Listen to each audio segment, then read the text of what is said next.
Welcome to Raging Bullets, a comics fan podcast, Season 2, Episode 771. Sean and Jim are back again, talking comic books with all their friends. They'll spoil a story and break it down. These two guys talking comics are the best around. Raging Bullets, The podcast show.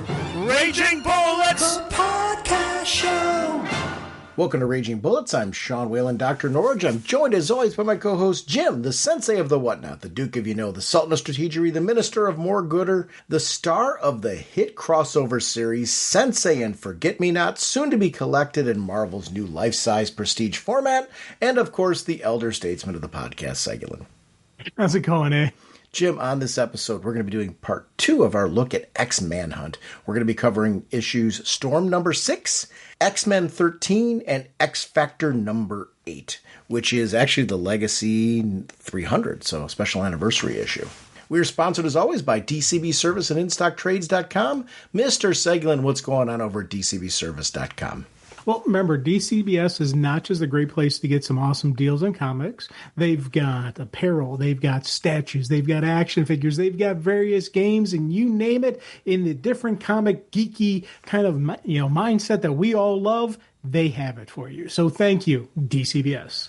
Over at InStockTrades.com, I just did a search for X-Men, and I just figured for giggles, let's take a look at some of the Epic collections that are out there. So they have the X-Men Epic Collection Trade Paperback Volume 19, Mutant Genesis. This is $44 regularly. It's 38% off, only $28.79. For that same price point, they have X-Men Epic Collection Trade Paperback Volume 9, The Brood Saga. This is the original Brood Saga. I love this story. X-Men Epic Collection Legacies trade paperback, also at the same price.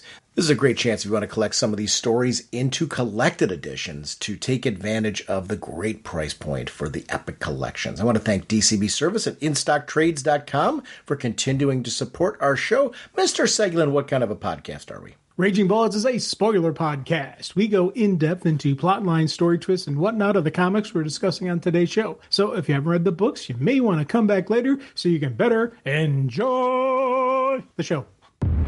DC High Volume, Batman.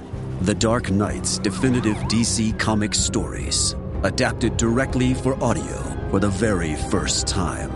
Fear. I have to make them afraid. He's got a motorcycle. Get after him or I'll have you shot. You mean blow up the building? From this moment on, none of you are safe. New episodes every Wednesday, wherever you get your podcasts. He really grows on you, doesn't he? Our first discussion this episode is going to be of Storm issue number 6. The writer is Murewayodele. I don't want to butcher that name because I'm absolutely loving the writing on this book. The artist is Luciano Vecchio. Color artists are Alex Guimaraes and Rachel Rosenberg. The letterer is VC's Travis Lanham. The cover artist is Mateus Manahini. The variant cover artists are Francesco Mobili, and Moreno Dinesio, Peach Momoko, and Phil Noto. I know I butchered names there, and I want to apologize. This book is really fantastic, and this crossover's kind of doing what I really like with crossovers, in the sense that it's a great opportunity to spotlight maybe some of the titles that aren't getting as much notice as they were because they aren't the team book or they aren't the lead book. Storm is just a fantastic character. It's funny, when I was growing up, my first exposure to X-Men, Uncanny X-Men, was the Belasco issue, where Ileana was pulled into the demon realm and came out being much older through that process. And Wolverine, I remember being the draw.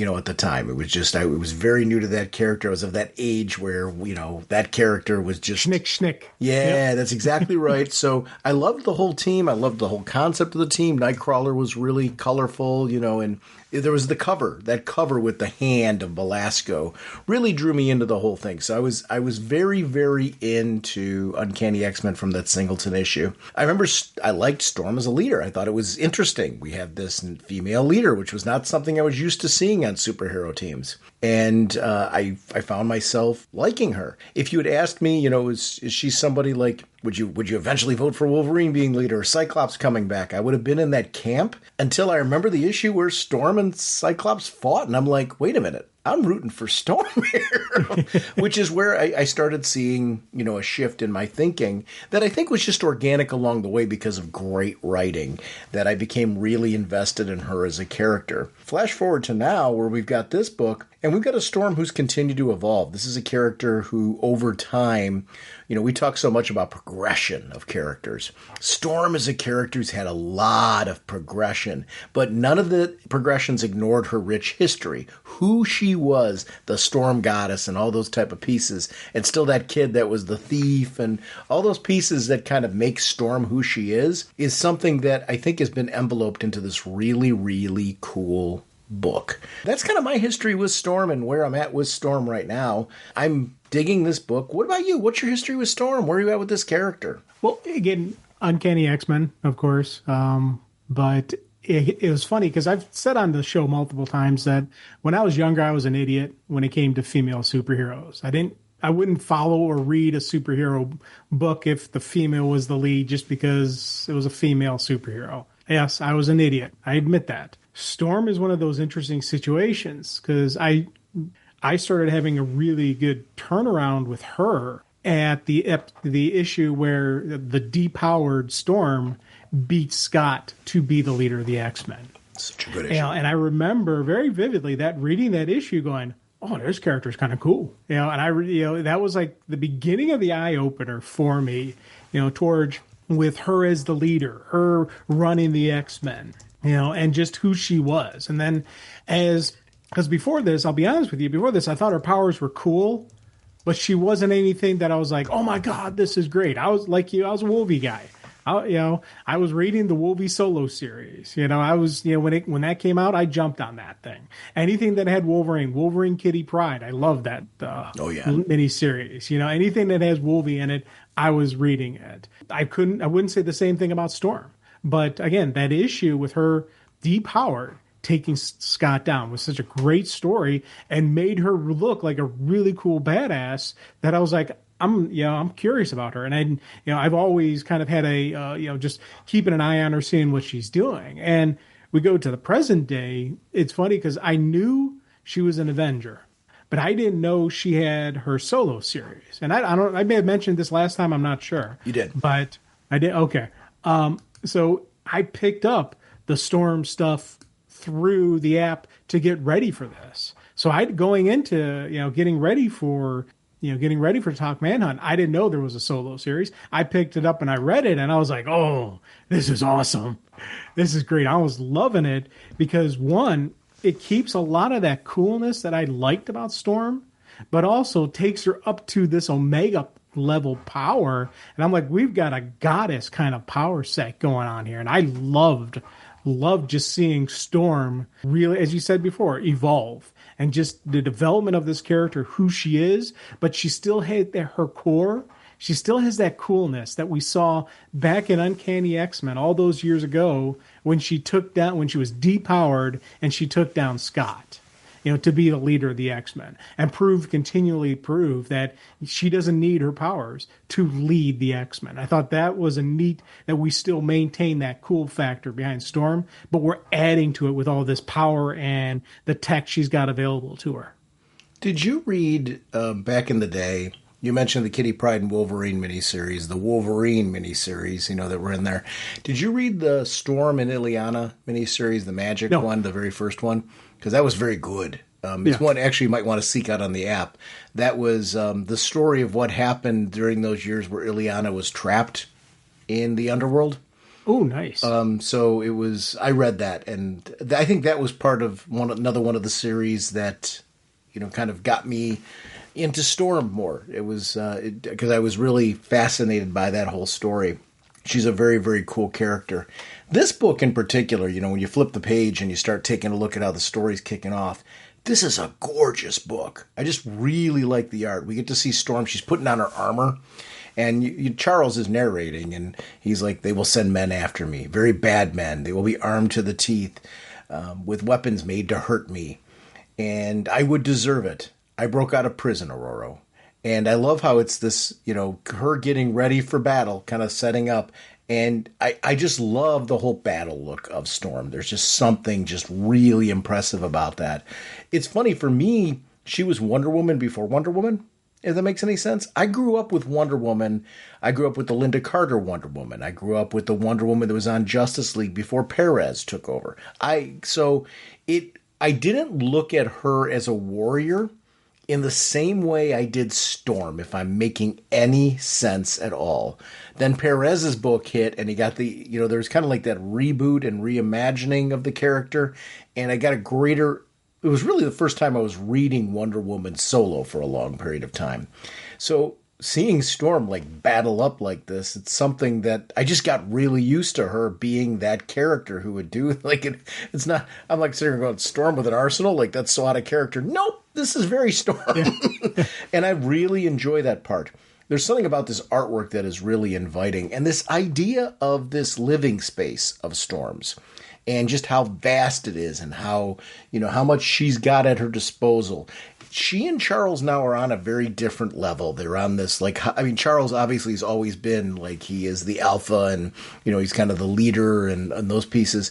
We're seeing how Storm's evolved in the sense now that she's got, a goddess would, somebody who was married to Black Panther would, somebody who's doing what she's doing with the Avengers right now.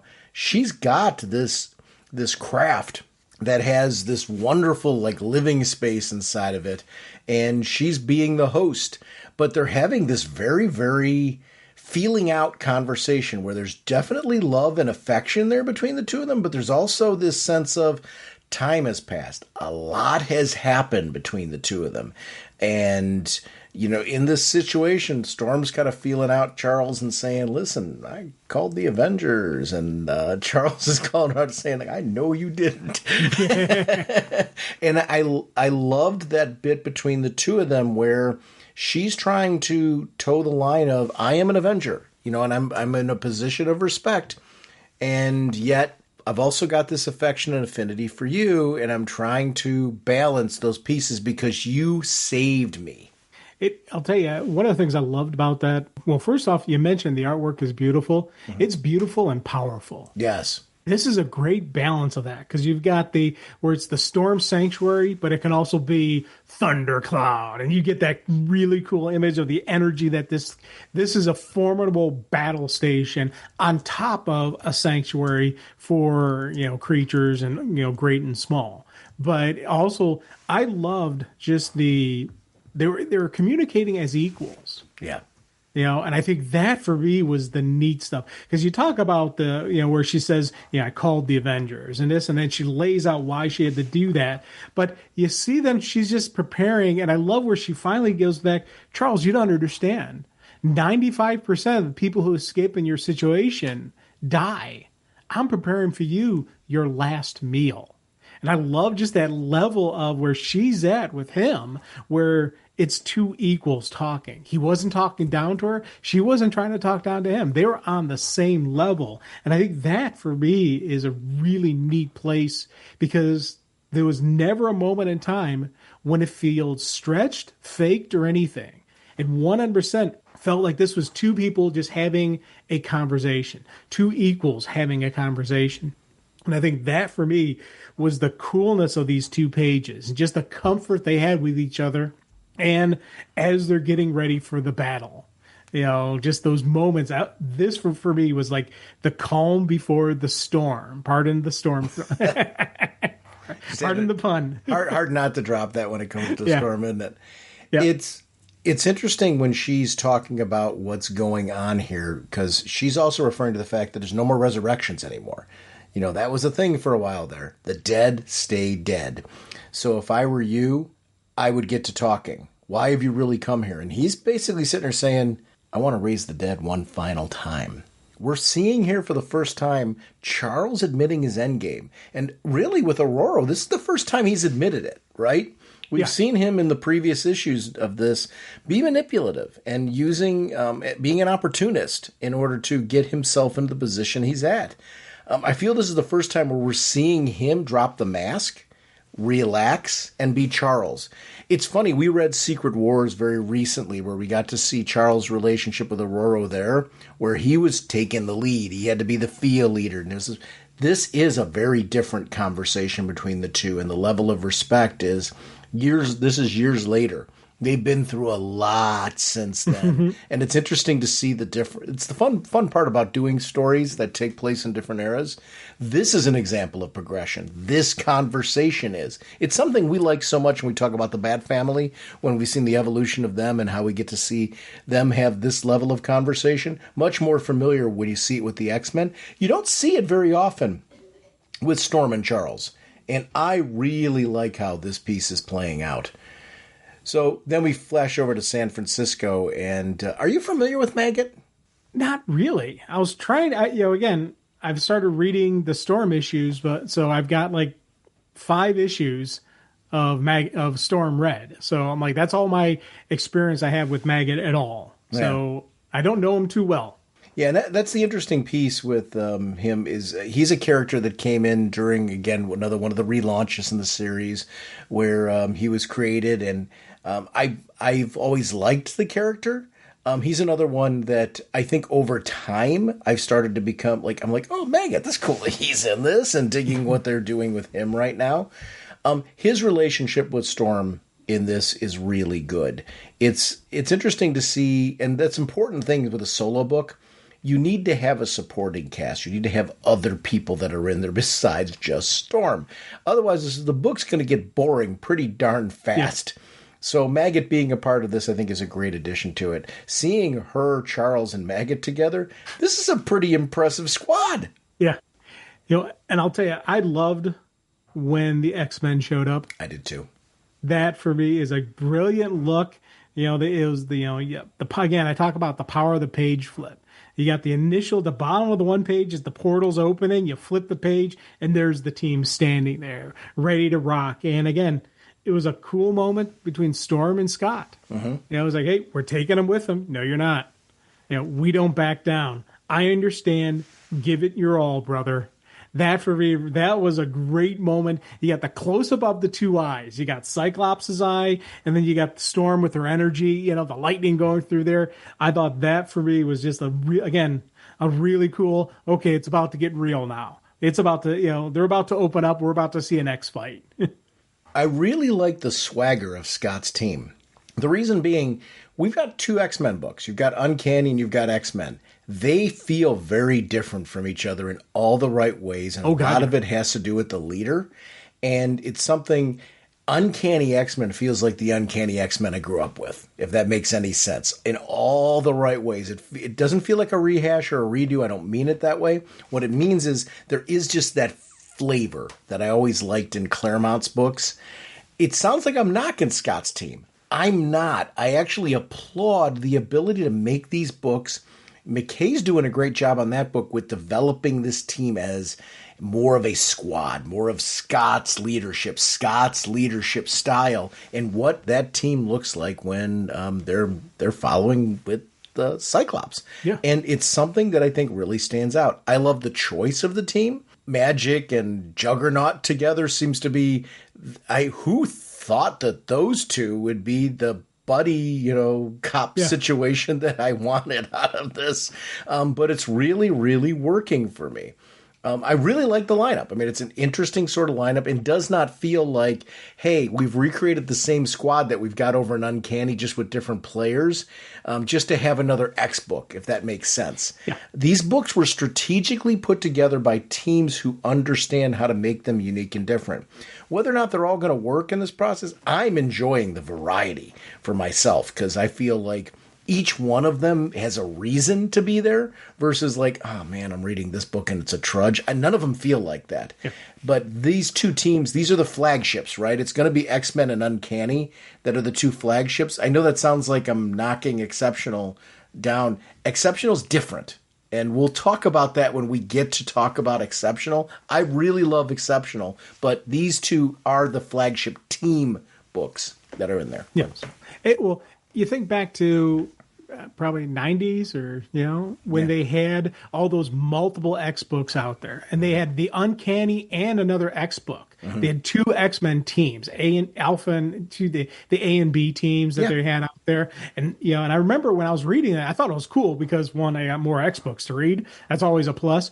But I do remember thinking, going back, thinking that the two teams felt very similar to each other. Yes. And again, I love the book, so you'll never hear me knock that time period because that was fun. But this time period, they feel like two different teams, and in a good way. Like you were saying, this X-Men team and Uncanny feel like two different teams. Now, as I say, two different teams, they are both X-Men, and they both fit their team. They especially fit their leader and the purpose behind the team. Scott's team is he's more of the tactical squad, whereas Uncanny under Rogue is more of that family. She's taking in the young mutants, training them. Again, it's kind of keeping the pureness of Xavier's dream alive going on in Uncanny, whereas the X-Men to me feels like it's the operational team of, hey, we got a problem in the world, send the X-Men. You're not going to send, you can send the other team, but this is my go-to team for, a disaster happening, and an alien invasion or some type of apocalyptic event going on. Yeah, call the X-Men. Not Uncanny, call this team because that's what this team's good for. They're really good for this. And then when they need backup, they call out to their buddies out in Uncanny to come in for backup on them. And I think that for me that's how I see these different teams. So I love the fact that it was Scott's team. One, because all the background with Scott, Storm, Scott, and the Professor. But I do love that it was Scott's team here that really made the assault. See, here's where I disagree with you. I don't think these are two teams that are calling each other for backup right now. These are two teams that are completely separated. And the reason, let me explain where I'm going with this. You were mentioning back in the day when we had the two X-Men squads that were part of the larger, like they were part of the same X-Men family. There was like a pyramid, right? Yeah. And they were all part of the same X-Men group. They were led by Xavier. They had the two different squads, and they were by design. And you're right, those were very, very good books.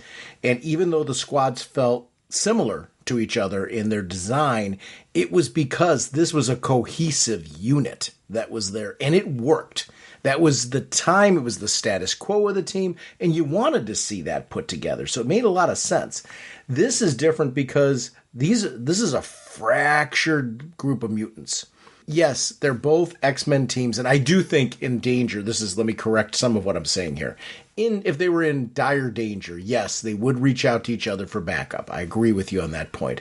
But I think they would reluctantly do it because of the fact that right now they don't care for each other much, and they've got different philosophies, different ways of upgrading. Even in this situation, their interactions with what is going on right now with Charles and how they feel this should be resolved is opposed. And that's something that I think is very, very interesting in this, because it's not just the situation with Charles, it's overall philosophy on operation is and direction for mutant kind is very different right now. Yeah, and again, completely agree with you. This right now, the way these teams are right now, neither one's reaching out to the other one for help. They have this is the X universe is very fractured right now.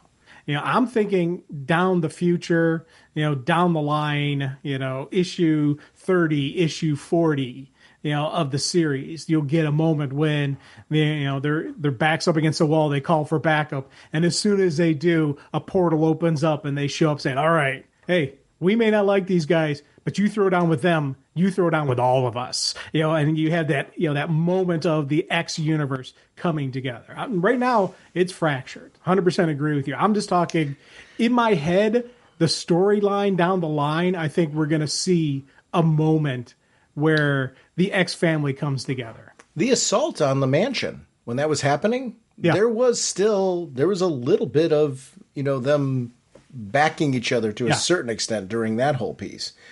Different philosophies still going on there, but you saw glimmers of that in some of the way that they were operating. When they start breaking down into a battle here, and we get to see this team of three versus the X-Men, this is where you really get an idea of just how impressive Storm is. I love Cyclops' strategic planning. He's out there. He's telling Kid Omega right from the get-go, listen, you need to shield us from Xavier. Get that right out there. Juggernaut, Maggot's all yours. Psylocke and I will retrieve the Professor and withdraw. The whole breakdown of let's split these people up, let's retrieve the person and get out of there. He's also talking about, in the environment we're in right now, she will destroy her base if she fully unleashes here. So let's take advantage of that for the moment. Yes. And that whole squad-based decision and the way that rolled out, I liked that they were circling them. And they were working to control the environment. It's just a different way of operating. And I really love seeing that out of Cyclops. For me, one of the great tests and, just signs of a great, writer, great artist, are how you handle the chaos and the beauty and the pageantry that is battle. Yes. And right here, we are seeing a brilliant job of the story being told, the art layout, how they're handling this, multiple tier fronts, how, the motion and just the sheer raw power we're seeing out of Scott, out of Storm, out of all of them. I love how this looks. I love how this feels. I love the story being told here. This really is one of those things where a page, this flat page comes to life. We both love movies. We both love cartoons just because you do get another level of it. This art team, this story crafting really captured that motion, really captured that energy that we would get from an animated series, or that we would get some cool live action scenes where like, whoa, when you're in the movie theater and you'd have that. I love, again, the look, the feel, the story being told here. This is an absolute brilliant job with this. And again, before reading Storm, I had no idea who this person, the writer was. And again, like you, I'm not going to try to pronounce their name, but they are amazing. Oh, yes. And I would love to learn how to pronounce their name just so I could give them full credit on this, because this is absolutely brilliant. This is how you craft a story. This right here is how you give me an epic combat over multiple pages. This and the art team. Again, you got to throw the full art team. Inks, pencils, colors, the full whole 9 yards. Everything just looks absolutely epic here. I always talk about how I like that pop. You get that energy, this 100%, you're getting that. And even I love the reactions on people's faces to some of the events that are happening. You got Scott, who's blasting so hard, he shatters his visor. Mm-hmm. I'm trying to remember last time I saw him do that. I don't remember it. I don't know do you remember him ever using so much energy that he shatters his own visor? Yes, but it's rare. Okay. It's got to be. This is them. What they're doing here, and it's why you see it rarely. This is him because it's Storm, and because of the fact that he has to complete the mission. He knows that he has to unleash everything. That's almost a respect to the fact that she can take it, and he knows if he doesn't let go, if he doesn't let loose with everything, he's done. Yeah. So that visual there was really, really critical. It's a great marriage of writing and art when you put that in there. There's something you said earlier that I really want to touch on. It's funny with the X-Men. I love the movies. X-Men 1, X-Men 2. The third one, like everybody else, I enjoyed the third one, but that movie series kind of, progressed downward. We did the relaunch with First Class and all those pieces. Really, really enjoyed those as well. It wasn't until animation, though. The X-Men animated series is really where they shine. And it's something that I'm hoping we get eventually in film. An X-Men that matches the level of that great animated series. Yeah. And I think one of the reasons that you stated here is there's a visual presence that I think you're able to achieve in animation, and in a way that they were able to do the storytelling in animation that has not yet been matched on live action. And I'm fine with that if we keep getting great animation out of these characters. But I think it is because of seeing Storm deliver that visual presence in this. Oh, was it stunning? Because, yes, to everything you said about the visor, but what's important is what's going on the other side. And when you see that possession take over, and where This is not Storm anymore. I love that the word balloons, not just a visual of Storm, the word balloons, now we've got a different color tone to them, a different way they're laid out. Oh, there's something above and beyond going on here. This is not Aurora anymore. I don't know what's going on there, but we know it as a reader right away from that presence, and it's beautiful. It's beautiful in its danger. It's beautiful. I mean, it just feels threatening. It feels dangerous, and it's still breathtaking and stunning in the way that it's handling. And Charles you mentioned reactions. Reactions are key here. Oh, Scott, what have I done? You know, and that piece is, again, this is Xavier now. This is Professor X. This is Charles. This is the father figure to him. And that piece, there's something very, very different because, we see from their reactions what's happening to him first. Then we actually see what happened to him. Their horrified reactions was a great lead into then seeing that stunning part where he's laying on the ground and he's frozen because of how her power took over. That was just breathtaking. Juggernaut. Ripping off Maggot's arm. I mean, it was just so cool just how that took. How many times in like various movies or, horror stuff where there are people talk about, I'm going to rip your arm off and beat you to death with it. Yes. Juggernaut does that, and I love that. And I love the look of, Juggernaut's face, like Cyclops, just that wide eye, like, oh my God kind of look. When you get that kind of reaction, again, from Juggernaut, that for me was awesome. And then, but the, Storm isn't even remotely phased by this. No. And I love that she unleashes even more powers on him, and then he's gonna upgrade, give Maggot an upgrade to Omega level. And I want to see what Omega level Maggot is like now. I love that. Yeah, I love that she healed the arm and those type of pieces in the whole process, got him back up and running. There was something really, really great. Her going toe-to-toe with Juggernaut, just because I grew up loving just that he's the unstoppable Juggernaut. Yeah. It's usually the way to resolve things with him is drop him through floors and things like that. All of these avoidance pieces where, you're separating yourself from Juggernaut and not allowing him the opportunity to gain that momentum to come at you. This was very, very different. It's very rare that you see somebody with a power set that is able to blast through his helmet. And that piece was so cool, just seeing how that played out. Oh, God, yeah. And again, I am still getting used to Juggernaut being a good guy, because, again, all my exposures of him is always as the villain, the Bane to the X-Men. So I love seeing him here on the team, and his styling, he's, you do hero with air quotes around it, good guy, because it is still Juggernaut. There is still a little bit of that, that villain side of him, that monster side of him. And I love seeing that in him. I love seeing that power set. I love seeing him unleash that level of energy. So it's kind of neat seeing someone who keeps up with him. One of the joys when you've stepped away from a book for a while, especially many years, is the storylines that you've missed that are in between. That's not a bad thing. It's kind of like, it's nice to kind of go, I'm going to gradually make my way through and enjoy some of those and see how this all came to be, which is kind of a fun and interesting thing.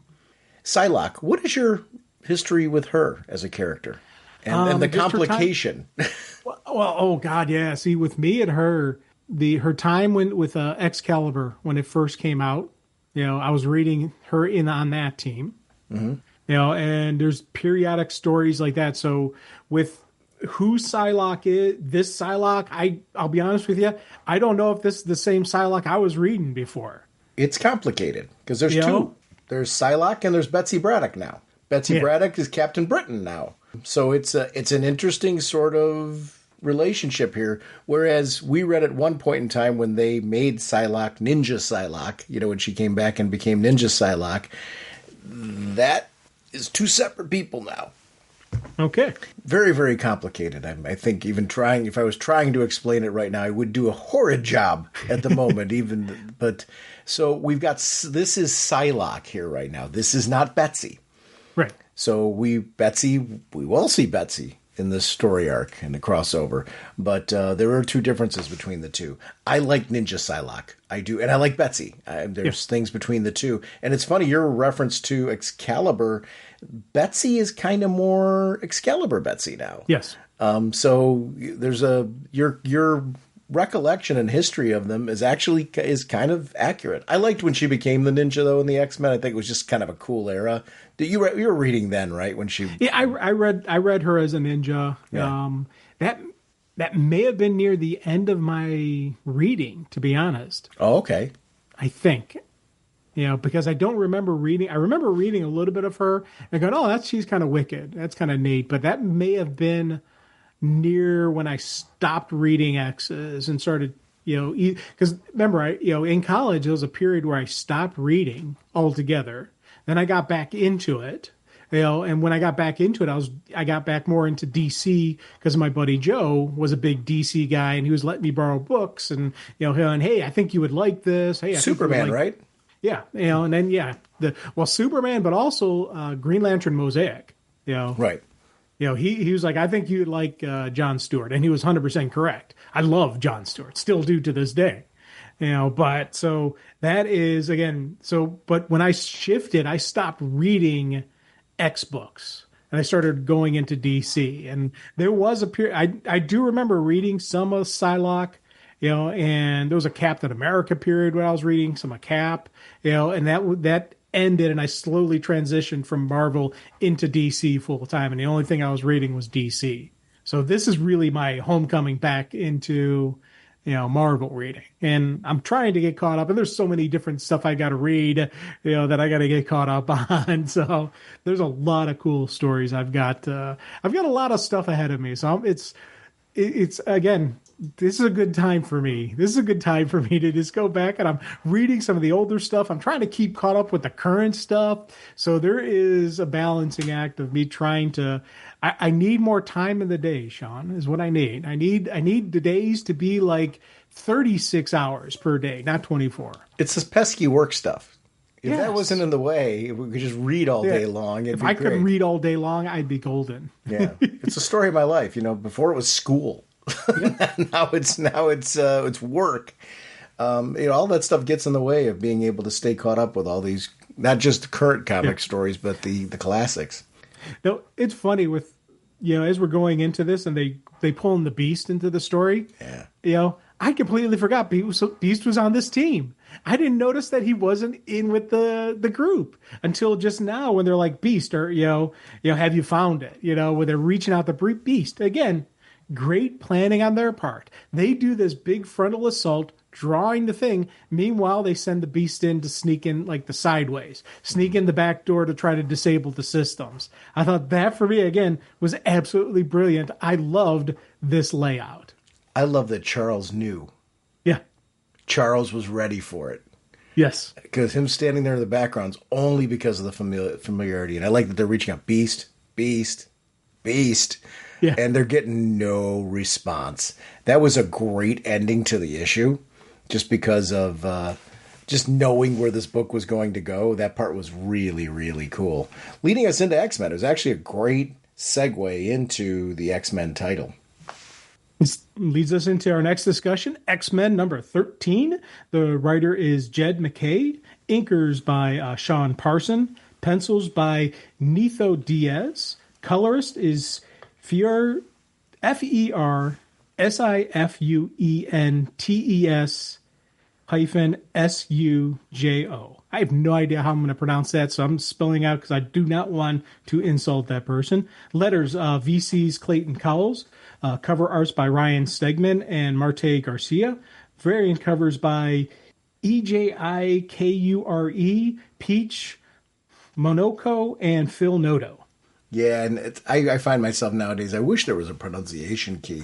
I know. Nowadays, but they're not really doing that so we can say it out like audibly. It's us reading them so they're getting credit for this. It's interesting when you take a look at this team. Like Magneto's on this team, for example, and with his whole storyline, you get why he's not forefront in this particular storyline. But I want to look at that cover for a second. I love when they do stuff like this. Like this cover of the X-Men team decimated with Storm hanging in the background. It's beautiful in the way that it's laid out. I just love the color design of it, and just the majesty of the power that is Storm sitting there. There was something that was really, really strong about how this was laid out, kicking us right back into things in San Francisco Bay. And especially in its various names. Oh, God, yeah. I'll tell you, one of the, I liked how they had all the different names of the former, homelands, the former bases of operations for the mutants. All of them, one by one, yet another one shattered. And I love, again, it's part of the things that I love about the mutants, and I've always loved about the mutants, how they're always the downtrodden, how they're always the underdog. Even though they're these great heroes, people always put them down. There's always the hatred towards them, but they're heroes. These are people who have saved the universe multiple times over.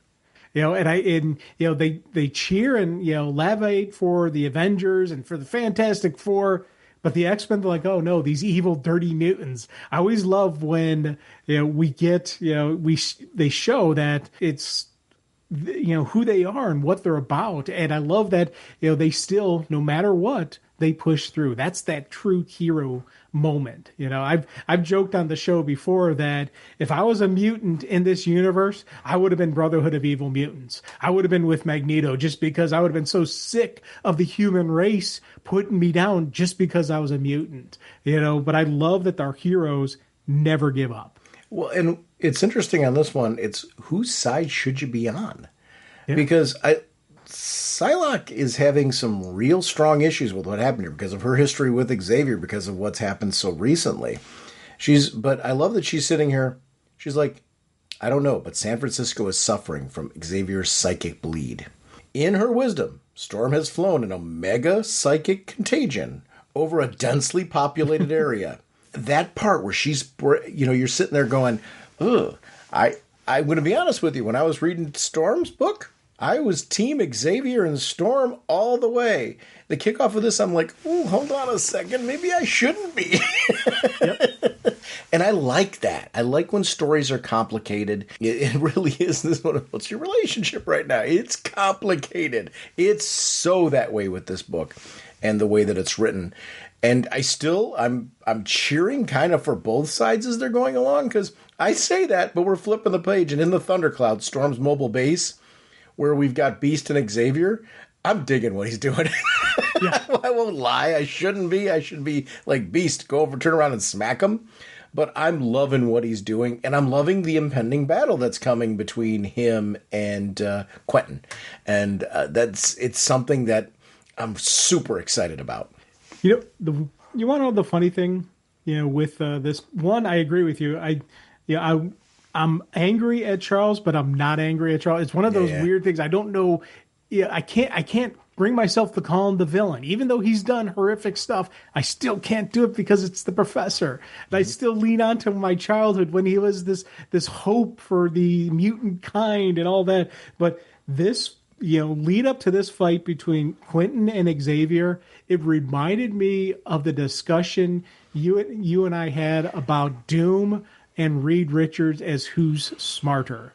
Where, and how, and again, you threw out how the fact that Reed doesn't need to prove it shows he is that much smarter. Mm-hmm. The fact, Quentin's like, yeah, let's go. He's ready to pump. And Xavier's just calmly like, okay, that right there lets you know which telepath is more powerful. And I love that. Is he, though? Well, yeah. Well, we're going to get to that one. Yeah. Because here's the thing, and it's something that we're learning about Kid Omega here. Kid Omega's playing a little bit of a game here as well. Yeah.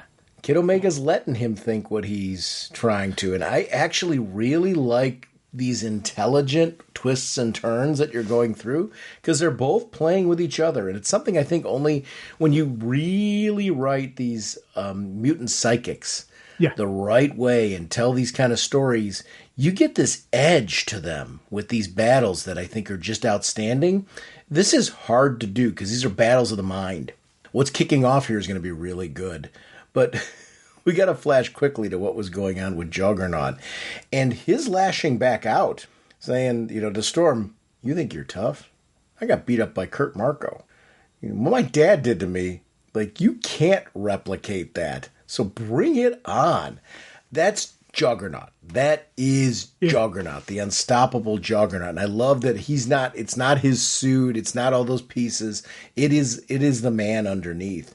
That was something that I thought that was a really cool, well-written, well-drawn sequence. Because you see the determination and defiance in his face in a way that is just, ooh.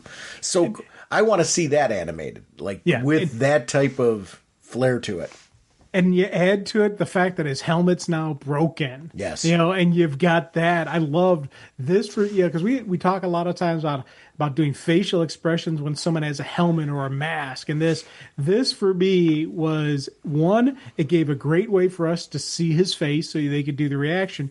But the shattered helmet did add to that grit, did add to that, oh yeah, it's about to go now. Now we're about to see the true power of Juggernaut. We're about to see some serious fighting happening. And I was excited. This was one of those things like, oh, this is going to be cool, man. This is going to be cool. When Ileana pops out of her little bubble and takes Magneto's helmet, I knew exactly where this was going. Yep. I'm like sitting here, we're going back to the old helmet that blocks psychic. I'm like, super Yoink. Cool as far as that piece was going. It was great that she was going to Hank. And this is our way to get Hank back and get him back under control. So that way now we've got him as a player in this battle because they need him at the moment. The psychic battle where I love when they do stuff where we're seeing in the foreground what is visible in the real world. The background's already the psychic backlash that we can't see. This is an example of, I mentioned great artwork in the Storm book. When you flip that page and you look at the Xavier Institute for Higher Learning, this is breathtaking.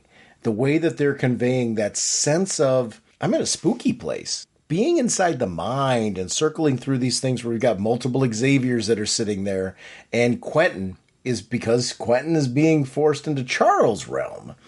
Quentin is being taken back to a time of his life where he was more vulnerable, and Charles is taking advantage and trying to poke and prod all of those pieces. This is a different sort of Charles. This is a Charles. I've seen Charles do, his battles on the astral plane and all that kind of stuff over the years against villains.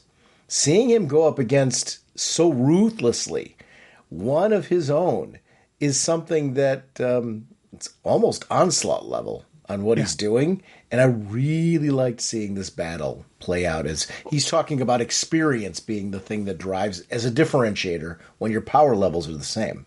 Yes. And again, it was funny as we started reading this is exactly the kind of stuff I was expecting. This is what, that I talked about before where he had that calmness to him. This is the fight I was expecting. This was where Xavier just shows why he's Xavier, why he is as powerful as he is. So I loved the crafting of this story, especially where it goes and where Quentin makes the turn. And I was like, oh, this is absolutely, I'm reading this going, oh God, yeah. This kid's toast. This kid's toast. And I'm just like, oh man. And then get you thinking, okay, well, Beast is back into play. Maybe Beast can help out or something. And as I'm reading the pages, all this stuff is going through. And again, you get this great moment when the Xaviers are swarming in on him. And he's like, they're just about to win. You flip the page and we go back to Storm and Juggernaut. I'm like, no, come on, go back to Charles. I want to read more of that. This right here was just brilliant usage of jumping back and forth between the two big fights going on. I absolutely loved how they did that. Temper being a factor where she's able to kind of let's negate some of the power issues that we've got going on right now with Storm.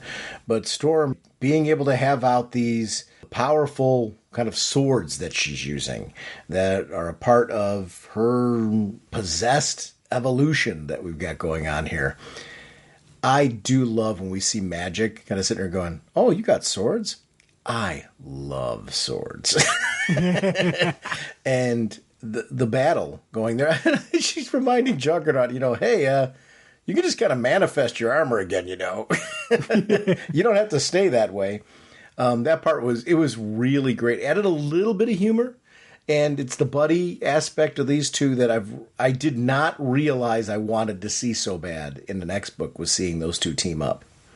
Yes, they fit so well together. Yeah. This again, brilliant usage of this, and the little subtle humor moment doesn't derail or slow down anything. And then again, we flip the page and we're back to the horror novel that is the astral plane fight between these two Omega level telepaths. So again, brilliant layout on how they're doing this, how they're laying out the story. And again, it's going back and forth, one side, one battle, one battle, one battle. And I loved how this, as this is escalating, each of the fight is getting to an escalation point of, oh my God. Because you get this great moment where the Xaviers are taking down Quentin. And then you go back to the storm front, and it's the fight going on. And I love Juggernaut. I always say, if blunt force trauma ain't working for you, you ain't using enough of it. And he unleashes a massive haymaker. It doesn't affect Storm. He's like, are you finished? I'm like, dang, that is some power. And I love that Magic and Juggernaut both are like, we are in problem here. We got a problem. They're recognizing we don't have enough power levels for her. And I love that realization. But I also love the fact that they're like, okay, let's throw down. Let's go. And they're not giving in. It's interesting, though, that Ileana's pointing out what's really going on here. She's like, she's possessed. I looked into her soul. This is like, next level possession, what's going on here. And Psylocke's like, well, we need her back. She's recognizing maggots in a cocoon. This leaves him rather vulnerable. And you know what she's going to do? She's going to use that chess piece as a way to try and reach Aurora. And I really like the setup for that. I like that this was, to your point, the trade-off between the two. I got to tell you, when I see that cross that Quentin's on, boy, does that remind me of that iconic cover with Wolverine on that cross. Every time there's something about just iconic about just how defiling that is when it's there. And also the scene with Angel. Yes. When he got pinned on there with his wings before he became Archangel. They've used the X crucifixion sequence so many times brilliantly in the X universe that you can always throw out something. And again, another brilliant usage for it right here. And I love this because, again, this whole time I'm like, okay, the kid's beat. No, the kid ain't beat. I loved the turn. I love the fact that we got a little bit of rope-a-dope going on here. Mm-hmm. We got a little bit of cheating in a way, Quentin is not Xavier. Yes, he's not. He's able to do other stuff. He's willing to do other stuff. And I love that we got to see how he uses his little backdoor attorney to actually take down Xavier. That was brilliant. You know who that is, don't you? Not really. Cassandra Nova. It's Charles' sister. Okay. So that's what the whole piece is. He's using a manifestation of her to take down Charles. And she was most recently in. Did you see Deadpool and Wolverine yet? No. Okay. You should watch it because you'll see her. I'll be honest, I've never read any stories with her in it. Did you read the Grant Morrison X-Men run? You didn't read that? No. Here's the thing. I don't remember it. Wow. So I may have read it, but I don't remember it. Wait, here's the thing. Yeah, I'd remember it. If you don't know who she is, you did not read that.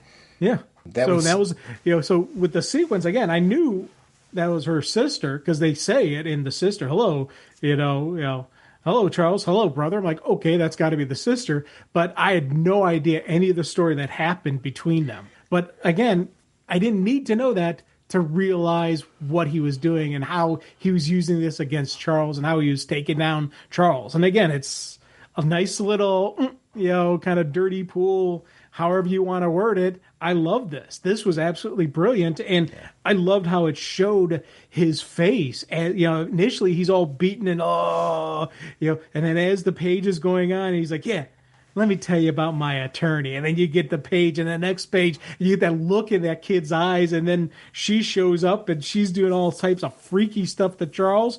I loved how all that played out. And just as you're thinking you're going to get something more, you flip the page, and we go back to the storm battle. I'm like, oh, dang it, guys, you keep doing that to me. I love it, but you keep doing it to me. We knew where Psylocke was going with this, right? She was going to use Maggot as a way to try and reach Aurora, saying, like, listen, I'm not talking to you anymore. I want to talk to Aurora. Aurora, Monroe, are you in there? Are you going to let this happen? You know, this is, you know me. You know that I'm going to do it. You know, are you going to let this happen? And that part was great.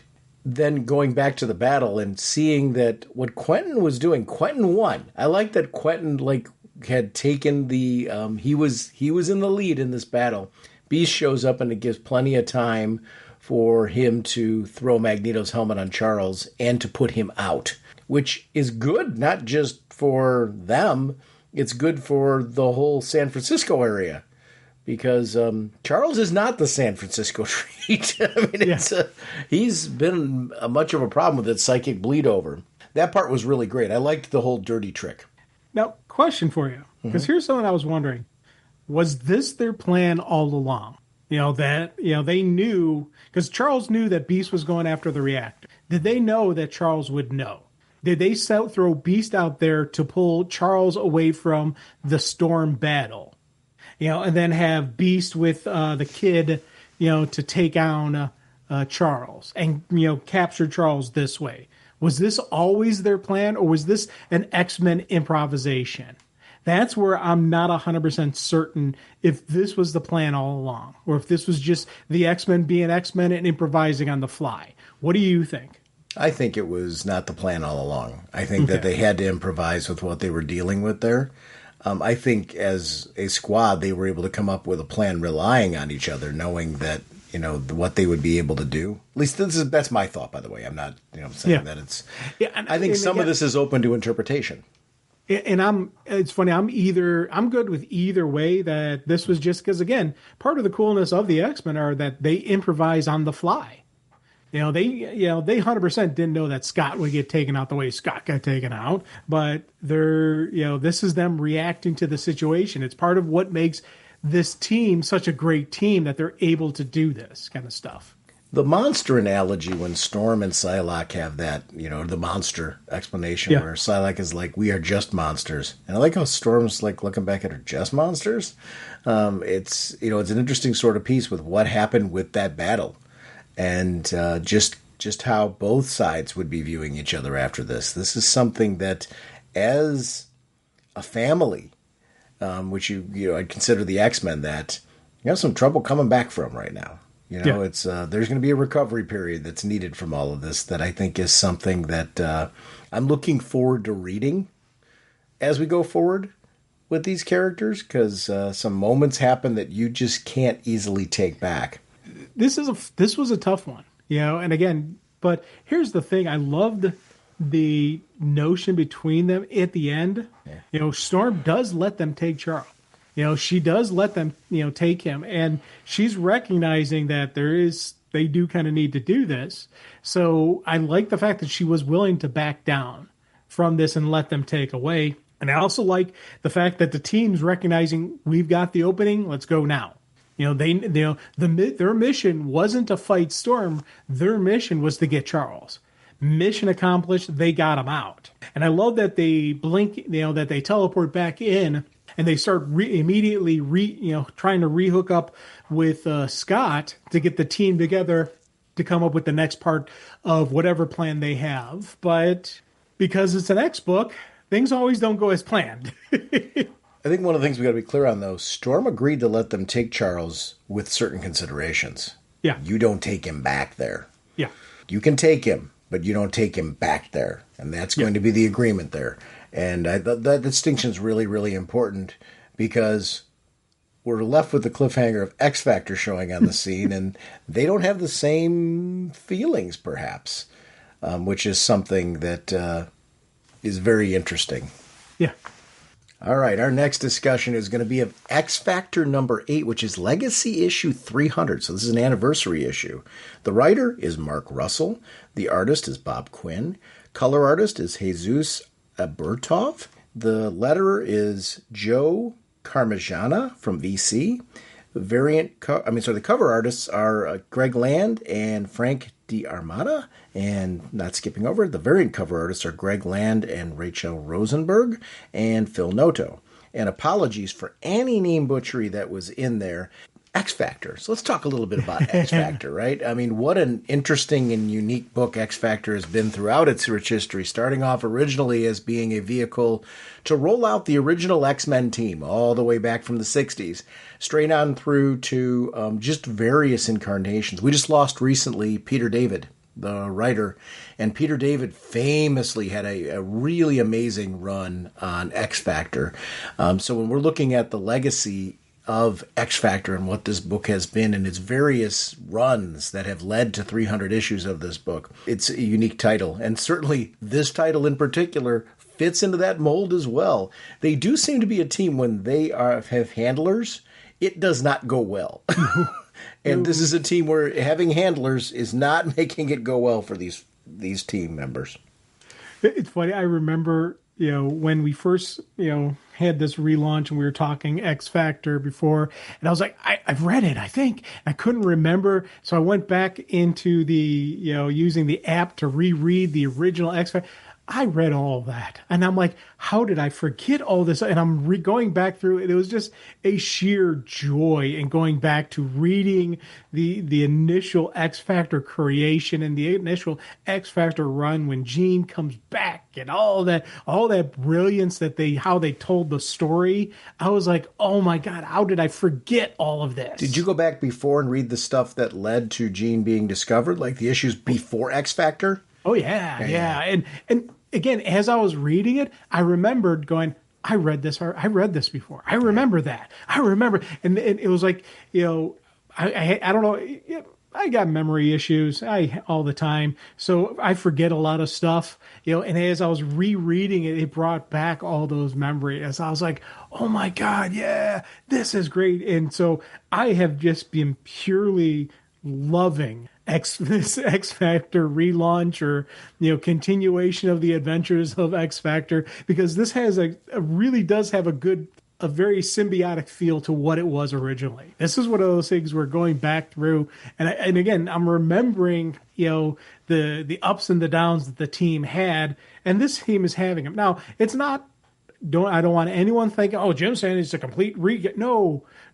This X Factor team has their own little turbulence that they've got to deal with, and I absolutely love that. I love how this team's a little bit, has some other issues that the other team didn't have, and vice versa. I love that you're talking about this team's ups and downs. What have the ups been? Okay, this team's downs. Well, hey, they've got Granny Smite. Come on, she's that's an up. She's an that's up. An up. I got to agree with you. She's an up. But I struggle to find a lot of ups with this team. No, yeah, I love the book. It's very different. But there's not a whole lot of ups with this team, especially when you flip the page and we start off with Alex. Yeah. And I love Havoc. I've loved the history of Havoc, and he's an interesting sort of character. Boy, he's not having a good day. He's not having a good few years. And this relationship with Polaris has just been such a rich one throughout the history of these characters. What's your history with Havoc? Like, was it X Factor? Was it before X Factor? Scott's brother has had a unique in and out of the X books throughout the years. So what's your history with him? Okay, well, the X books are the big thing, but it was really, I got to know the character where, again, it was him with Wolverine. The crossover. That crossover thing. That's where I really, and again, it's Wolverine would really, because Wolverine was my guy. Anything that had Wolverine in it, I was reading it. And that one had a really cool, different art style to it. Wasn't that Prestige? With the Prestige covers and everything like that? Like a 3-issue, am I right? It's like a 3-issue? 3 or 4 issues, can't remember. But it was that Prestige. It had, again, it didn't have the classic, my classic comic book art that I I love so much. Yeah. It had that artistic styling to it. And I remember when I first read it, I was like, I don't know how I feel about this. This doesn't look like my comic books. This looks different. But I really like it, you know. And again, it was that the young me learning to, and I say young, but this was our college years, I think. So I'm not really that young, but I was still, you know, kind of immature.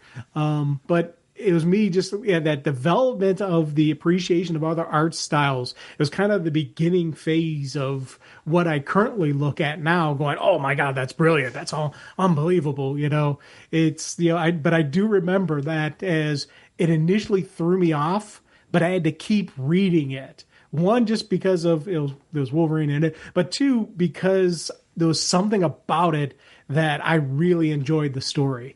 You know you know who wrote that, don't you? No. Walter Simonson from Thor. And Louise Simonson, who wrote not only X Factor, but also wrote Superman during your era of loving Superman. So it was their husband and wife team. So they wrote that together. And John J. Muth, who I adore his artwork, was the artist on that one. So it was a pivotal team that were doing this book. But so you had, you know, before the Thor run, you had some serious experience with this writing talent. Yeah, back then, I did not look at names of writers. Names of writers or names of artists. You know, and again, I just read the book. I didn't look at that kind of stuff. And it's something that I wish I had done back then. You know, I wish I knew then what I know now. And not even just the information, but pay attention to that kind of stuff. You know, and, you know, take your time with a book. Read it multiple times. Enjoy the savoring of what is the artwork? What is the story being told? Enjoy the layering of a story being told. These are all things I didn't appreciate, you know, when I was, you know, before. You know, but again, this is something that being on this podcast over these last, you know, 19 years has helped me learn and develop. So, and again, this X Factor team, the layering on the suffering that is Havoc, I'm like, oh man, this poor guy. I really do feel bad for him. I don't want to say pathetic, because I don't want to kick a man when he's down, but I do love the way they make him look so pathetic. You know, in that, you know, here's a guy with some serious, you know, power levels, who is, just because of the way he is in life, he's kind of like at odds with himself, at odds with the world, at odds with anybody he's on a team with. He's just, you know, kind of like he's a social pariah. And it's, you know, I feel horrible for him, but again, it makes for great stories. Havoc and Wolverine Meltdown is the name of the miniseries. It's actually read as 4 issues. Okay. So I wanted to look at that one just so we shout it out. It's very good. It's worth reading. I haven't read it in years, but I actually looked it up to grab the digital version of it so I could reread it. I have it in my comic collection, but rather than digging through the long boxes, I decided to go ahead and take a look at the digital version of it and grab it. But for anybody out there that's looking for it, it's definitely worth seeking out. Havoc's issues, I'm hoping Havoc's story and what's going on with him right now, that we're starting to see him take a turn, right? I need a redemption story for Havoc. I like that he's ready to not like re-engage with the world, but when she comes to him looking for help, you know, with the whole situation with Xavier and what's going on, she's basically saying to him, you know, what you got better to do right now? How's that going on for you? You know, and these are two people that both have had the same problem. They were involved with X Factor, and it kind of didn't work out for them very well. So this book has an interesting level of intrigue to it. I'm really digging this title. And this is an example of what I'm loving about the flavor of the X books. You know, people will get critical sometimes there being too many X books. Sometimes that's fair when they start feeling like more and more of the same thing. But when you've got creatives like this that are like taking each of these books and giving them something unique hooks to them, unique reasons to have them, are all of these going to work and stick around? I don't know. Probably not. You know, I think I know that some of these have already been announced, like switched to being miniseries now versus being ongoings like they were before. I'm glad they're taking these little experiments, right? Because to me, some of these experimental series that all of a sudden you try out and start to have legs to them, that's where you get sometimes those really special runs of a book that you didn't know you were going to get. And this is one where I don't know if this one's going to continue to be an ongoing or if it's going to turn into a miniseries or has already been announced as that. But I'm stuck on this one right now. I'm really enjoying this series. This was a slow burn for me, though. Like, when I read the first issue of it, I liked it. I wasn't, like, totally in love with it. As the series has gone on with each issue and I started to really feel what they're doing, I got more and more invested in it. And I will say, at this point, I am, like, really enjoying this. I'm having a lot of fun with what they're trying to do with this particular team. I do want Havoc eventually in a happy place, though. I 100% think this is the beginning of the comeback. I do too. I think we are now starting. I think he has reached his rock bottom, and I think now he's going to start coming back. I think we're going to start seeing Havoc again. And I'm like you. I want to see it. I've been loving the downward spiral that he's going through, but I need now to see the rebound because he is a great hero. I need to see X Factor rebound. Because again, as we said before, the ups and downs of the teams, what ups have they had? I need to start having some ups now. I need to have the team start doing some stuff, so it's, I'm enjoying X Factor and I want to keep reading X Factor, but I do need to have some wins I need to chalk up some W's on the win column. Yeah. And they need to stop dropping. Yeah. Yeah. I see an Angel back with the team. Angel's one of those interesting characters where I've gone from being interested in him being kind of not, then being interested in him, then being kind of not. The Archangel piece, like, kind of reignited the I'm interested in him piece. I remember when he came back to X-Men, back in the era when we read, I was intrigued by him. I'm like, okay, one of the originals came back, and it's kind of nice to have that legacy feel, even when you weren't part of reading the legacy. The idea that he came back in that red and white stripe, with the white stripe down the middle, and he came back to the team. I really enjoyed seeing him come back, and he had kind of that cocky attitude about him. Plus, he had money. From, kind of like he had the Batman thing going on where he had money, and those pieces kind of worked because, he was able to give them some refuge at times because of the fact that he had the money and the space to be able to do it. So there were things that I liked about him. The battle between him and Hank, the verbal battle, at least initially, where Hank's like, Warren, we want the same thing here. No, Hank, we want to have the same thing. Yeah. There's a difference. And I really liked that distinction. The familiarity between these two. And Juggernaut gets a certain point where he's like, no, I don't think you're going to be taking Xavier here. That's not really going to happen. And you see him unleash. I thought it was really, really great because he takes down the intern. And then we get to see him. He has a history with the X-Men. He has fought the original team on his own and had a very powerful impact on this team. To see him, Angel's trying to fly off, to see Hank, see Juggernaut be able to take him down so easily originally, or as how it looked, was something that was pretty cool. I liked the setup to this. I did not see where it was going.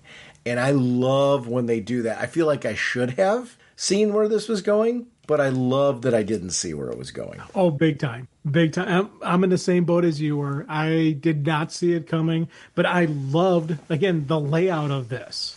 Everything you said, Juggernaut jumping up in there, come here, little birdie, throws him to the ground. Pyro's just about to jump in, chill, Pyro, power's taken out. But then Beast takes over. And I loved Beast, again, using the strategery, using the intelligence that is the Beast. He's like, hold on, whoa, let's everyone calm down. Granny smite, right? What's your power? I can't die. Okay, so nobody try to kill her. She's neutralized. You, kid, what's your power? Oh, I can block things. Okay, yeah, you're nothing. And I love how Beast is just one by one taking them all down, going. Then he finally gets the Angel. He's like, Warren, what the heck? Come on, man. How could you be so arrogant to think this team could take down? And then we see Archangel come back. a very different Archangel with the claws and all of those. I mean, that piece was really, really cool. Now, okay, so when the iron wings or the steel wings come out, we see feathers fly. Does that mean Angel's wings are completely gone or not? So that's what I don't know. I thought there were points in time in the storytelling where he was able to revert back. Yeah. And so we'll see what happens with this. Yes. I mean, I think this is a stay tuned kind of like, what does this mean now? Because I remember when we first got Archangel, then as Archangel went away, they revealed that his real wings were underneath the Archangel wings. The very first time he went from being Archangel back to Angel.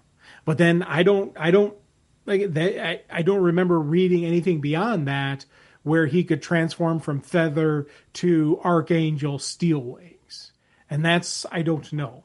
So I'm hoping he's not, he's able to transform back and forth. Because again, I'd be okay if they say he's got the transformation ability. I'm fine with that. Just because I do like the Angel look, but I do like the Archangel look as well, because Archangel's a wicked badass, Dude's got like a sword now. Yeah. And then, he's able to turn into like this buzzsaw thing. I love Hank. Hank's like, run! run. Come on, run. Yeah.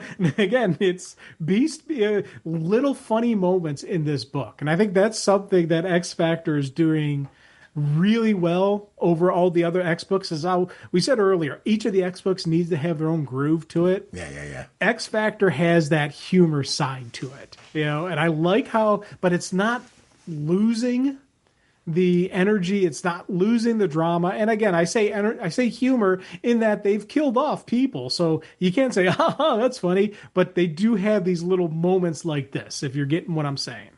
I do. Yeah. I've actually, and I'm pitching a brand new team up book. Oh boy. Okay. So work with me on this one, right? Because I'm a big fan on team ups and that type of thing. And it may lead to a fight initially, but I could see how these two people could become friends. Just the title of itself, Marvel Comics presents Sensei of the Forget-Me-Not. I think it's going to be a great book. I think people everywhere will be picking it up. Prestige format. So one of those things where it'll be that art style where like people will go, I don't know if I should be liking this or not. It'll be that new art style called stick figure. Yes. Yes. It'd be really good. It's because I'm going to draw it. Yes, exactly. That's the best you're going to get. But Sensei of the Forget-Me-Not, be on the lookout for it on newsstands everywhere because I placed it there. Yes. I liked Forget-Me-Nots. Go ahead. Okay, I got to share something with the people listening. Sean and I are trying something new. We've got video up now, so we can actually see each other. And I'm letting everyone know. And when you started with that set, you had a grin on your face. I was like, oh boy, this is going to be something good here. What's he got in his sleeve? What's he got up his sleeve? We used to do this face to face. So, I mean, this is actually bringing something back we haven't done in years. This used to be the way we would do business. Yeah. So it's interesting having this back again in some capacity. I liked Forget-Me-Not's whole little interactions with Ileana. And this is a tough thing to do right now because you're right. X Factor has that humor value to it. So you want to still make them feel competent or able to at least make some kind of impact here.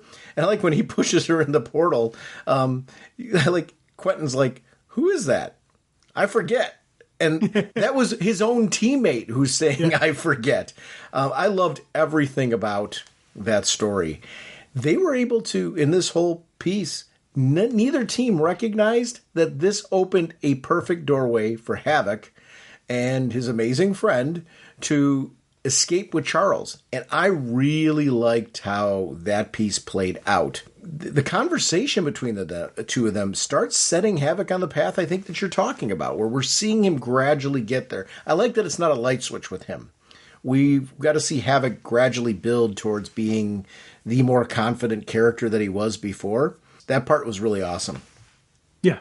And again, I loved seeing Havoc and her running away. They're like, and she had not only did they grab Charles, but they also grabbed his helmet. Yes. Again, they knew it. And just as he's like, hey, okay, when he first throws out the question, how did you know where the professor was? You're like, well, we got to move. They're going to be looking for us. And he's like, I love it when someone just ignores my question. Makes me feel like we're in a movie, And I love just that little bit there where he's going, hey, what the heck is going on here? And the final reveal that she's not working with the Mutant Underground, but Xavier reached out to her directly. Yeah. And I love that, again, this is Charles Xavier. This is the professor. The professor reaches out to you and says, hey, I need your help. You're going to step up and you're going to do it. And I love just that there's still that hope that people have in Professor Xavier. Even though all the horrific stuff he's done, they still have hope in the man. And I love that. And then it goes back to, as you said, where Havoc's looking back at his life, his time as an X-Men, his time on the team. And it was just that kind of that soul searching when you could really start seeing maybe, things could turn positive until an optic blast blasts her in the chest. Want to stop for 1 second, though, and talk about even with the horrific stuff that Charles has done. You want to put quotes around that. Yes. That's complicated because Charles has made people think he's done things that he hasn't done. Yeah. So it's an interesting sort of piece out there right now. So, yes, what's out there is that he's done some terrible things, but not necessarily everything that people think that he did. Yeah. And he did that kind of piece, taking that dive was for the greater good, which is a very Charles thing to do. I do love the classic picture of the X-Men. I'm doing a weird X-Men read through where I started back at the very beginning of the original X-Men title. And I'm making my way through those. And I started at Giant Size, or, right before Giant Size X-Men 1 and the Claremont stuff. And Len Wein, Claremont, straight on through. I'm starting to read those stories. Got all the way to the Phoenix Saga, and I'm kind of going beyond that right now and rereading those stories. So I'm doing them in two categories. Just really, really enjoying it because a lot of that original X-Men stuff, I haven't read all of the issues. I read some of them along the way. There were reprints and things like that I was able to grab. In a couple cases, I was able to grab originals. It was an example of a title where I was collecting a lot of singles along the way, and I never read all of the original X-Men issues. So my gap in my X-Men reading goes back to I've read some of the original team. The stuff that I haven't read yet is when we get closer to Giant Size X-Men, how they wound up where they were. I read The Hidden Years. Did you ever read that one by John Byrne, X-Men The Hidden Years? I read all of that. So, which was kind of it filled in certain elements of the story. It was doing what Untold Tales of the Spider-Man did, if you read any of those issues, but it was doing it on the X-Men side, and it was really a good book. But this era, when I'm looking at the pictures, I'm like, this is the era I want to read. I've got to get caught up to this because I'm not there yet. And I want to read when they were this team and follow that through. But we do get Scott on that scene. And the interesting thing about these two brothers is these are two brothers who their powers negate each other. They can't hurt each other, which is interesting, for that to be an issue with the mutants. But the talk and the debate between the two of them, these are two brothers that have been rivals. They have been friends. They have been brothers and everything in between. And it rolls like a roller coaster because of the fact that they're two very, very different people.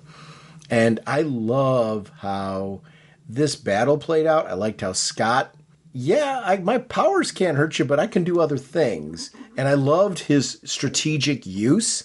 This shows Scott as the wily, seasoned veteran taking advantage of environment and circumstance to make things happen when it comes to Havoc versus doing, and fisticuffs to take control of the situation versus using his powers that way. To me, it went back to what we were talking about earlier, where a depowered Storm took out Cyclops. Mm-hmm. So right here, we've got two guys who really, they can't use their powers the way they normally would. So they're going to channel it. And I loved his usage of it. Blast the ground, throw dirt up in his face so he can't see, then punch him a couple times. Then Havoc kicks him off. he's throwing some blows. But this was a great physical, but I do love the verbal debate going on between these two brothers. Yes. Because again, it's brother, as you well know, relationships between brothers are very complicated sometimes. Oh, yeah. Sometimes things are straight and you're on the same page, but sometimes you're throwing punches. Sometimes you're directly in opposition of each other. I know we both have been in those situations with our brothers and with our brothers who aren't our actual who aren't our brothers. Sure. You know, we've got some old friends of ours who are their family as much as anybody else is their family. You know, and we've had our run-ins with those people as well. This read so realistic because of all the turmoil that these two have had, and because of all the turmoil I've had in my life with people who are considered to be my brother. You know, I loved these moments. I loved the physical, but more importantly, I love the debate going back and forth about the fact that, you know, Havoc's like, how could you do this to the professor? He's still holding on to it, but then Scott is still holding on to, no, he is a monster. We need to take him down. I love that. It's sometimes a passionate ideologies between brothers will sometimes cause issues. Sometimes you're wrong. Sometimes your brother's wrong. Sometimes neither of you are wrong, or you're both wrong when those pieces are going to, you know, happen and that type of thing. And the idea of, sometimes you get so stubbornly like, why won't you see my side of it? That keeps the battle going between them. Scott, in the end, with the reveal, with Charles is crawling to show Scott what's happening, because I think Charles is convinced at this point, if Scott sees this, I may get somewhere. Yeah. He may understand what I'm actually doing. There's one more of these eggs. This is it. This is the last egg. We have a chance here to do something. I did not see where this was going. With Charles, with the whole egg, I didn't see where this was going. And I loved the intrigue. Like, as the story was going on, I felt like each chapter were unveiling something new as he gets kidnapped and taken away by yet another party, which is going to lead us into X-Force, which was, I just think this is a great issue. Oh, God, yeah. And again, like you, I 100% was not thinking there was one last egg. Yeah. You know, was not thinking that. And then it's funny, when I first see the egg, the first thought that popped in my head is like, you know, and I love how, you know, Scott's like, who's inside there? No, never mind. It doesn't matter. It's too late. And, you know, my first question was, who's inside there as well? And then I started going on a tailspin of who could be in the egg. To everywhere I was thinking, what if Xavier's in the egg? Oh. You know, what if there's a version of Charles in the egg who doesn't have the little brain tumor thing? This is a way to resurrect himself. It's a way to resurrect himself. You know, and that's where I was thinking, could it be that? Oh my God. What if it's that? I love how they ended this. I love how, again, the way the story is going from one to the next, always leading into the next, with, you know, ending with, again, the egg, Charles, and, you know, goes off to X-Force next. And you got to read X-Force number 9 to find out what's going on. I love how this story is playing out. Yeah, this is exactly what I was hoping for with this book, and I'm just really, really enjoying every aspect of it. And actually, our next issue isn't X-Force. It's Exceptional, isn't it? Or am I wrong on that? Well, Exceptional is that collateral damage kind of side story piece going on, and then X-Force, and then because X-Force is the next part of Manhunt, right. But Exceptional X-Men is kind of a side story of what's going on in Exceptional X-Men. And I think we're going to do that one. We'll do the whole next episode. We'll finish up with the last 3 issues that are associated with this, and go from there. Yeah, I'll tell you, this has been. Now, when we did part 1, I enjoyed Manhunt. I was like, oh, this is kind of good. This section, these issues have gotten me to the point where I'm like, this is an epic story. This is something that I absolutely love. This story, you know, I enjoyed it before. I was, oh, this is cool. This is good. I'm liking this. Now I absolutely love the story. You know, this is now has me where I want to collect it in a prestige, you know, nice big, I don't know. I'm not sure what Marvel's formats are, but whatever their version of the Absolute is, I want to collect this story in that format just so I have a nice big book that sometimes I can pull off a shelf and read when I feel like reading a Manhunt story. They have they have a life-size version. Yeah. I would pick up a life-size version of this. I would too. It takes 3 people to Let's open be it. honest. Yeah. Can you come over? I got to turn the page. Yeah. Hey, Sean, I want to read Manhunt. Why don't you come on over? It seems to run on some form of electricity. RagingBullets.com is our show website that you can find details on brand new upcoming episodes of the podcast. It feeds into Twitter/X. It also feeds into our Facebook fan page. We are proud to be part of an amazing Facebook group community, so please consider us over there. There you'll find all kinds of news and blog articles and things like that being posted by our great friends that are curating items over there. That's where I go for news first. But also, if you want any comments about our podcast episodes, I post all of them up there. And please feel free, if you are a blogger or a podcaster and you want to share and network with your show content, please feel free to post it over there as well. As likely, if you're listening to this podcast, there's something of interest to our audience. The About Us section of our show website is where you can find out how to connect with us on our personal social media and gaming platforms. Is It Jaws is a podcast I'm proud to be a part of bi-weekly. Host Paul Spataro has invited me, and we are doing movies and film reviews using the Jaws 1 through 4 movie scale. So we have wonderful guests that are on all the time, and please consider checking us out over there. We are sponsored, as always, by DCB Service and InStockTrades.com. Mr. Segulin, what's going on over at DCBService.com? DCBS is a great place to get a great deal on comic books, but it's also awesome for apparel, for statues, for action figures. And it's not just the comic book genre that they deal with. They cover everything. So if you've got a geek on, check out DCBS. Thank you. Thank you, DCBS. Periodically, I go through InStockTrades.com and I do a search for things that I'm interested in. In this case, it was X-Men Epic Collections. I just wanted to see what they had there. So I grabbed a few that I was interested in. And these are all $44.99 regularly, 38% off, only $27.89. X-Men Epic Collection Trade Paperback Volume 19, Mutant Genesis. X-Men Epic Collection Trade Paperback Volume 9, The Brood Saga. X-Men Epic Collection Legacies Trade Paperback. These are great stories, all collected at that $27.89 price point because of the discount.